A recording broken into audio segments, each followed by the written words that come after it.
Welcome to தனியர்த்தி. இன்னைக்கு நம்ம வீட்டில் லஞ்சுக்கு ஃபிஷ் கறி பண்ணியிருந்தோம். அது எப்படி பண்ணலாங்கிற ரெசிபி பார்க்கலாமா?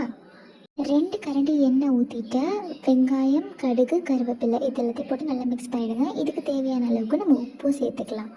இதை வதக்கிட்டு இருக்கும் போதே ட்ரை சில்லி, அதுக்கப்புறம் சில்லி பவுடர் இதெல்லாம் போட்டுக்கலாம். சில்லி பவுடர் உங்கள் காரத்துக்கு ஏற்ற மாதிரி போட்டுக்கோங்க. நாங்கள் கொஞ்சம் நிறையவே போட்டிருக்கோம். அதுக்கப்புறம் க்ரீன் சில்லியும் போட்டுட்டு நல்லா மிக்ஸ் பண்ணிக்கோங்க.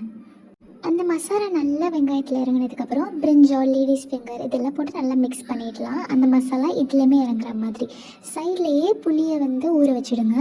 நம்மளோட டொமேட்டோ பேஸ்ட்டையும் இது கூட சேர்த்து நம்ம ஆட் பண்ணிடலாம். இப்போ இதை நல்லா மிக்ஸ் பண்ணிவிட்டு அந்த புளி தண்ணி வச்சுருந்தோம்ல அதையுமே இது கூட சேர்ந்து ஊற்றிடுங்க. அவ்வளோதான், இனிமேல் வேகிறது மட்டும்தான். இதை மூடி வச்சுடுங்க.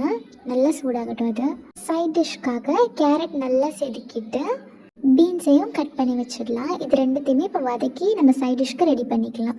இப்போது அரிசி நல்லா களைஞ்சிட்டு சோறையும் நம்ம ரெடி பண்ணிடலாம். அரிசிக்கு ஏற்ற மாதிரி தண்ணி வச்சுட்டு சைடில் அதையுமே ரெடி பண்ண விட்டுடுங்க.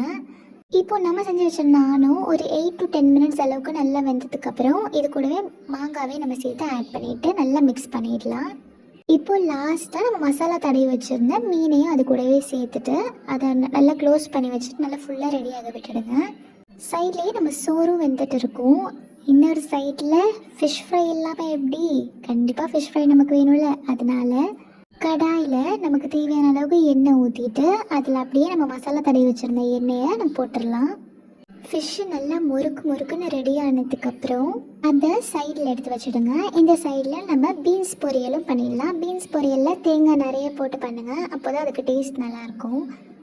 இப்போது இந்த சைடில் நம்ம கீரை சூப்பும் பண்ணிடலாம். கீரை நல்லா வெட்டிட்டு வாஷ் பண்ணி வச்சுட்டு அதில் தண்ணி மூழ்கிற அளவுக்கு பிடிச்சிக்கோங்க. இதுலேயே நம்ம கட் பண்ணி வச்சுருந்த ஆனியன், தேவையான அளவுக்கு உப்பு, ட்ரை சில்லி இது எல்லாமே போட்டுட்டு நல்லா மிக்ஸ் பண்ணிவிடுங்க. அந்த தண்ணி நல்லா ஊறி வர அளவுக்கு. இதெல்லாம் ரெடி ஆகிட்டு இருக்கும் போது இந்த சைடில் ஒரு சட்டி வச்சுட்டு அதில் 2 கரண்டி அளவுக்கு எண்ணெய் ஊற்றிட்டு கடுகு, வெங்காயம் இதெல்லாம் போட்டுட்டு நம்ம வெட்டி வச்சுருந்த கேரட்டையும் போட்டுருங்க. நம்ம இந்த சைடில் கேரட் துவையல் தான் நம்ம பண்ண போகிறோம்.